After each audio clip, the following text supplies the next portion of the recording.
जय हिंद साथियों, आपका बहुत बहुत स्वागत है एसएससी 77 के यूट्यूब चैनल पर। साथियों, छत्तीसगढ़ पुलिस कांस्टेबल 2023 क्लास 2 हम आपके बीच में लेकर आ चुके हैं।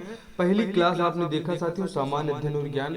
सामान्य ज्ञान और अध्ययन के पेपर में जो प्रश्न आने वाले हैं साथियों, सीजी पुलिस कांस्टेबल, आप सभी जानते हैं पुलिस मुख्यालय रायपुर द्वारा ये वैकेंसी निकाली जा चुकी है और आप सभी सामान्य अध्ययन की तैयारी में लगे हुए हैं। छत्तीसगढ़ सामान्य अध्ययन कांस्टेबल बैच की पूरी तैयारी आप हमारे साथ करेंगे। ये बिल्कुल सभी जिलों की जो हमारे सिपाही भर्ती हो रहे हैं, जो तैयारी कर रहे हैं, उनके लिए ये क्लास मोस्ट इंपोर्टेंट है। तो चलिए साथियों शुरू करेंगे इस सेशन को। तिरंगा सीरीज है, अपने दोस्तों में जोरदार तरीके से शेयर कीजिए। और सेशन 2 आप देख रहे हैं हमारे बीच में। चलिए पहले ही प्रश्न से आपकी शुरुआत करते हैं कि उमा की तपस्या, शिव पार्वती व बसंत प्रमाण निम्न में से किसकी रचना है? क्या रामधारी सिंह दिनकर की है, नंदलाल बोस की है, सुभाष चंद्र बोस की है या मैथिली शरण गुप्त की है? साथियों, ये जो हमारी रचनाएं हो जाती हैं, उमा की तपस्या, शिव पार्वती, बसंत प्रमाण, ये सभी नंदलाल बोस की रचनाएं हो जाती हैं। तिरंगा सीरीज है साथियों, बहुत इंपॉर्टेंट क्वेश्चन हमने आपके लिए लिए हैं। स्थापत्य की द्रविड़ शैली का विकास किस वंश के शासकों के शासनकाल में हुआ? क्या चोल वंश के शासनकाल में हुआ, पल्लव वंश, चालुक्य वंश या गुप्त वंश? तो साथियों, इसमें जो सही उत्तर हो जाता है कि स्थापत्य की जो द्रविड़ शैली है उसका विकास पल्लव शासकों के सानिध्य में, उन्हीं के संरक्षण में हुआ था। प्रशांत महासागर की जलधारा नहीं, आप जानते हैं कि हिंद महासागर की जलधाराएं होती हैं, प्रशांत महासागर की जलधाराएं होती हैं। तो ये एल नीनो एक जलधारा है, गर्म जलधारा है, ठंडी जलधारा है, इसके बारे में भी आपको जानना है। अलास्का, पेरू या हम्बोल्ट या मेडागास्कर? तो साथियों, जो प्रशांत महासागर की जलधारा नहीं है वो हो जाती है आपकी मेडागास्कर। मेडागास्कर साथियों हिंद महासागर की जलधारा का नाम है, जबकि एल नीनो, अलास्का, पेरू या हम्बोल्ट ये प्रशांत महासागर की जलधाराएं हैं, जबकि मेडागास्कर हिंद महासागर की जलधारा है। अगले प्रश्न की तरफ बढ़ेंगे। निम्न में से कौन सी ठंडी जलधारा नहीं है? ओखास्टक, कैलिफोर्निया, पेरू या हम्बोल्ट या मेडागास्कर? तो साथियों, इसका कौन सा सही उत्तर हो जाएगा? ये मेडागास्कर जो साथियों ये एक गर्म जलधारा है, जबकि हम्बोल्ट, कैलिफोर्निया और ओकास्टक ये सब एक ठंडी जलधारा है, इन्हें भी याद रखना है। हाल ही में चर्चा में साथियों इजराइल हमास का युद्ध, इजराइल हमास का आप देखिए फिलिस्तीन की ये जो लड़ाई है साथियों बहुत तेजी से चल रही है और Benjamin Netanyahu, Rishi Sunak, Justin Trudeau, Vladimir Putin, इनमें से कौन है जो इजराइल के प्रधानमंत्री हैं? तो बेंजामिन नेतन्याहू ये इजराइल के प्रधानमंत्री हैं। ऋषि सुनक को आप जानते हैं ब्रिटेन के प्रधानमंत्री हो जाते हैं, जस्टिन ट्रूडो ये कनाडा के प्रधानमंत्री हैं और व्लादिमीर पुतिन को कौन नहीं जानता, रूस के राष्ट्रपति हो जाते हैं। तो इस प्रश्न का उत्तर है बेंजामिन नेतन्याहू इजराइल के प्रधानमंत्री। हाल ही में नाटो संगठन का 31वां सदस्य किसे बनाया गया है? क्या नीदरलैंड, फिनलैंड, स्कॉटलैंड या कि दक्षिण अफ्रीकन संघ? तो साथियों, जिसका सही वाला उत्तर हो जाता है फिनलैंड को नाटो का 31वां सदस्य बनाया गया है, जिसका फुल फॉर्म होता है नॉर्थ ट्रीटी ऑर्गेनाइजेशन। आगे बढ़ेंगे साथियों, और ये जो दक्षिण अफ्रीकन संघ है इसके बारे में भी हम आपको बताने वाले हैं। हाल ही में G20 सम्मेलन 2023 की अध्यक्षता भारत द्वारा की गई। G20 2023 का ध्येय वाक्य, थीम वाक्य क्या है? वासुदेव कुटुंबकम, one earth one future one family, digital India mission, A और बी दोनों। तो साथियों, one earth one future one family और वासुदेव कुटुंबकम इसी का हिंदी वर्जन है, मतलब one earth one future one family और वासुदेव कुटुंबकम दोनों ही हमारे 2023 की थीम थी G20 की, आपके एग्जाम में पूछा जाने वाला है। संविधान सभा का गठन किस योजना के तहत किया गया? मोस्ट इंपोर्टेंट है। क्या प्रथम पंचवर्षीय योजना के समय, कैबिनेट मिशन योजना, क्रिप्स मिशन योजना या भारतीय स्वतंत्रता अधिनियम 1947? तो साथियों, संविधान सभा का जो गठन किया गया है वो कैबिनेट मिशन योजना के तहत किया गया है। पंचवर्षीय योजनाओं का भी सेशन हम लेकर आते हैं, उसको भी जरूर देखिए। स्टेफर्ड क्रिप्स और पैथिक लॉरेंस लोग ही लेकर आए थे क्रिप्स मिशन, इन्हें भी याद रखिएगा। और भारतीय स्वतंत्रता अधिनियम 1947 के बारे में भी हम आपको बताएंगे। मन्नार की खाड़ी और बंगाल की खाड़ी को जोड़ने वाली जल संधि को किस नाम से जाना जाता है? क्या पाक जल संधि कहते हैं, मलक्का जल संधि, बाब अलमंडेब जल संधि या सुंडा जल संधि? तो मन्नार की खाड़ी और बंगाल की खाड़ी को जो जोड़ने वाली जल संधि है साथियों, उसी का नाम है पाक जल संधि। आप इसे पाकिस्तान से मत समझना, ये हमेशा पाक जल संधि मन्नार की खाड़ी और बंगाल की खाड़ी को जोड़ने का काम करती है। बात करेंगे मलक्का की जल संधि साथियों, ये मलक्का की जो जल संधि है ऑप्शन बी में अंडमान सागर व दक्षिणी चीन सागर को जोड़ता है। बात करेंगे बाब अल मंडेब की, तो बाब अल मंडेब साथियों जल संधि लाल सागर को अरब सागर से जोड़ता है। सुंडा जल संधि भी चलते चलते जान लीजिए, जावा सागर एवं हिंद महासागर को जोड़ने वाली जल संधि सुंडा जल संधि कहलाती है, जो ऑप्शन सी में डी में दी गई है। और मन्नार की खाड़ी और बंगाल की खाड़ी को जोड़ने वाली जल संधि को पाक जल संधि के नाम से हम लोग जानते हैं। प्रारूप समिति बहुत ही चर्चा में रहती है और इससे प्रश्न जो अब बनने वाले हैं साथियों, प्रारूप समिति के अध्यक्ष भीमराव अम्बेडकर को सभी जानते हैं। तो प्रारूप समिति के मूलतः कांग्रेसी सदस्य निम्न में से कौन थे, इनके बारे में बताना है। K M Munshi, H C Mukherjee, Pethick Lawrence या स्टेफर्ड क्रिप्स। तो क्रिप्स मिशन में ये दोनों लोग थे, पैथिक लॉरेंस, एबी अलेक्जेंडर और स्टेफर्ड क्रिप्स, लेकिन एच सी मुखर्जी और के एम मुंशी।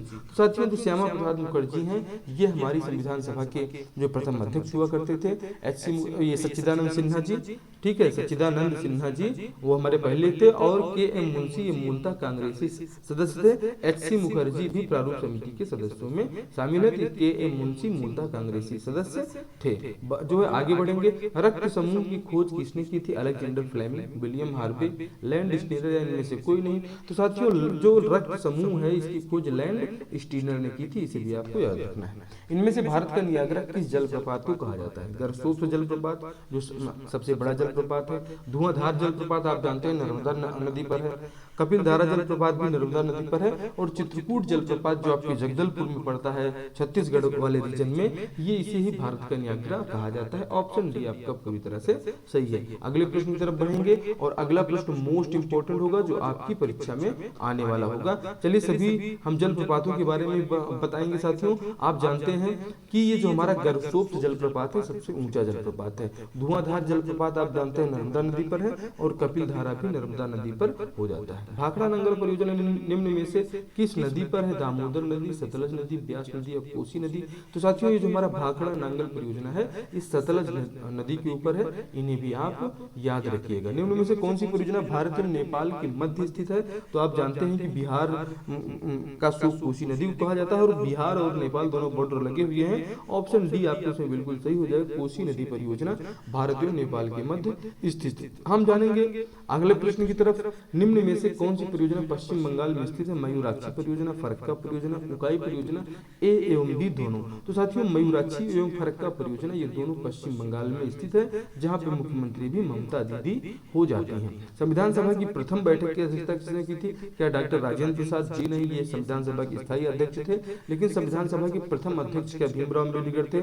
जी नहीं, प्रारूप समिति के अध्यक्ष थे। डॉक्टर सच्चिदानंद सिन्हा संविधान सभा के जो है प्रथम अध्यक्ष हो जाते हैं, और बी एन राव संविधान सभा के संवैधानिक सलाहकार हो जाते हैं। तो संविधान सभा की पहली बैठक की अध्यक्षता डॉक्टर सच्चिदानंद सिन्हा द्वारा किया गया है। निम्नलिखित में से कौन देश का सबसे बड़ा जनजातीय समूह है? भील, अगरिया, कोरकू या गोंड। तो हमारे भारत देश का सबसे बड़ा जनजातीय समूह जो हो जाता है साथियों ये गोंड जनजातीय समूह हो जाता है। आगे बढ़ेंगे। प्रमुख जनजातीय नृत्य बिहू की विशेषता के संबंध में सत्य नहीं है।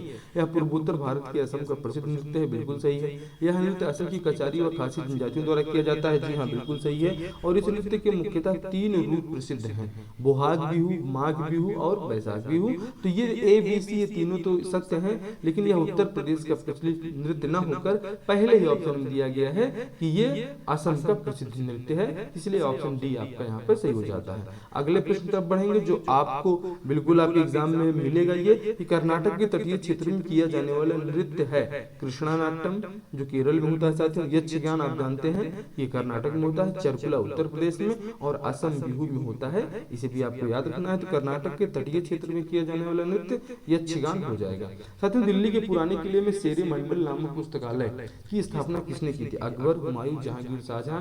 तो साथियों हुमायूं ही तो था जो अपने शेर मंडल की सीढ़ियों से गिरकर मर गया था, और उसके विषय में इतिहासकार लेन पुल कहते हैं कि हुमायूं एक ऐसा व्यक्ति था जो जीवन भर लुढ़कते रहा और अंततः सीढ़ियों से लुढ़कते लुढ़कते ही उसकी मृत्यु हो गई। आगे बढ़ेंगे। अगला प्रश्न मोस्ट इंपोर्टेंट है। लाल किला का निर्माण निम्न में से किस शासक ने करवाया था? अकबर, हुमायूं, जहांगीर, शाहजहां। तो साथियों लाल किले का निर्माण जहां से लाल किले की प्राचीर से मोदी जी आजकल दहाड़ते हैं उसका निर्माण शाहजहां मुगल शासक जी ने करवाया था। भारत का सर्वोच्च नागरिक सम्मान भारत रत्न की स्थापना कब की गई? साल 1947 जब देश आजाद हुआ, साल 1950 जब हम गणतंत्र हुए, साल 1951 जब हमारे पहला आम चुनाव हुआ, या साल 1954 जब 3 लोगों को एक साथ में दिया गया। तो ऑप्शन डी आपका इसमें पूरी तरह से सही हो जाएगा। साहित्य के लिए नोबेल पुरस्कार प्राप्त करने वाले प्रथम भारतीय कौन है? अमर्त्य सेन को भी नोबेल पुरस्कार मिला है, CB रमन को भी मिला है, डॉक्टर हरगोविंद खुराना को भी मिला है, रविंद्रनाथ टैगोर को भी मिला है। तो साहित्य के लिए जो नोबेल पुरस्कार पाने वाले हैं डॉक्टर रविंद्रनाथ टैगोर, जिन्हें साल 1913 में गीतांजलि के लिए इन्हें ये पुरस्कार प्रदान किया गया था। गीतांजलि इनकी रचना का नाम है, जिसके लिए इन्हें नोबेल पुरस्कार से सम्मानित किया गया है। जानेंगे डॉक्टर हरगोविंद खुराना के बारे में। साल 1968 में चिकित्सा का नोबेल पुरस्कार हमारे भारतीय डॉक्टर हरगोविंद खुराना को मिला था, और इन्होंने बताया था कि एंटीबायोटिक दवाएं जो हम लोग खा रहे हैं उससे हमारे शरीर पर क्या क्या असर पड़ रहे हैं। आगे देखिएगा सीवी रमन के भी बारे में जानेंगे। प्रकाश के प्रभावों की खोज के लिए भौतिकी का नोबेल पुरस्कार से साल 1930 में सम्मानित किया गया है। चलते चलते अमर्त्य सेन को भी देख लीजिए। 1998 में अर्थशास्त्र के लिए नोबेल पुरस्कार से सम्मानित किया गया था, 1998 में, और इन्होंने लोक कल्याणकारी अर्थशास्त्र का प्रतिपादन किया, जिनका नाम अमर्त्य सेन हो जाता है। लैंड समूह खोज आपने देखा लैंड स्टीनर ने किया था। ये बहुत ही इंपॉर्टेंट सेशन आपका रहा, और ये पूरा सेशन कैसा लगा साथियों जरूर बताइएगा। ये प्रश्नों की क्वालिटी आपके लिए बहुत महत्वपूर्ण है। और अगर आपको इसका पीडीएफ चाहिए तो SSC 77 टेलीग्राम ग्रुप से जुड़िए, वहां पर आपको इसका पीडीएफ मिलेगा।